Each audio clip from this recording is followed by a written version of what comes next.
Hi guys, my name's Alyssa. I'm going to be teaching you guys how to make a zombie today. This is my third year here at Valleyfair as a makeup artist. So we're just going to jump right in and get to it. So first off, we're going to be starting with a cake base. It's basically to protect your skin from the makeup and the paints that we'll be using. And we're working on Dave today. He's a veteran at Valleyfair. So I'm doing highlights next. This is kind of a new method for me. I've been starting with highlights first to kind of like map out the face. And doing highlights is also really easy to fix if you mess up, if you want to go somewhere else with those. So I'm basically going around the prominent like bones. So I'm doing his brow area right now to kind of highlight that.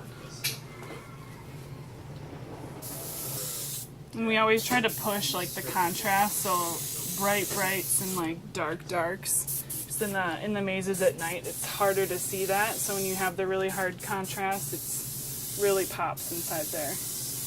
This year, I think we are moving a little bit more towards that. We're going to be doing like a few makeup artists per maze so that you get that consistent look. But overall, we have like the artistic freedom to kind of choose what colors or the style that we want to go with, as long as we're being consistent for that night or the weekend and so on.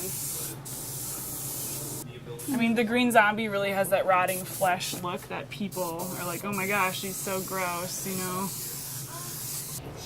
Another really good thing that a lot of the artists do is they'll pull up their own like references, whether that's from movies or just from like online sources. And I'm going to do that now just to get some ideas for myself. I'm just applying a base color, basically, is the color that I'm going to be working with for my zombie. So I did my highlights just to lay down the bone lines and whatnot, and I'm going to go in with the main color that I'd like to work with. And do a little bit of shading with this as well. Start my shadows, basically. Shadows I leave until the very end because it's such a dark color that it's kind of hard to cover up. It's hard to build up from the shadows. But it's also easier to mess up at the end. If you mess up your shadows and you're kind of like, it's just what it is. I'm just adding a third color for like depth. I like to do 3 color zombies usually. I think we're only going to do 2 today. Maybe I'll go in with a darker color. We'll see how I feel. Okay. I would say definitely look at anatomy, like have a skull. Like if you can have like a taxidermy skull or something, a prosthetic something or another with you just to look at for reference, that's super awesome and helpful. Just to see the structure that's under the skin and like the muscles and stuff. I know a lot of people like to do like torn muscles and stuff, so it's good to look at like an anatomically correct like muscle structure on your face to really see like where that muscle is tearing from, not just like randomly having like torn muscles, I guess. Since he's going to be outside today in the sun, I'm going to do some lighter details that you wouldn't normally see in the maze.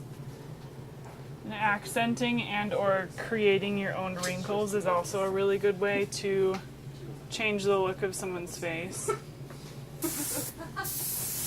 Another thing that I learned, I think, that I had to pick up on the fly was I can't be too picky about symmetry because faces are not symmetrical anyway, and just like focusing on that, trying to get it perfect in the end makes it not as great as it could have been if you were just like going with the flow.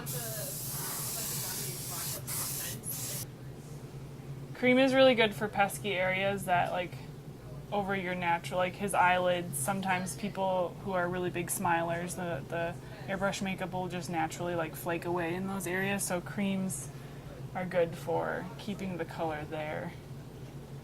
Usually I would apply a decent amount of blood on a zombie. I'd probably go all around the mouth, maybe some random marks across the face. Yeah, like chunks, because he's been eating a lot of gross things.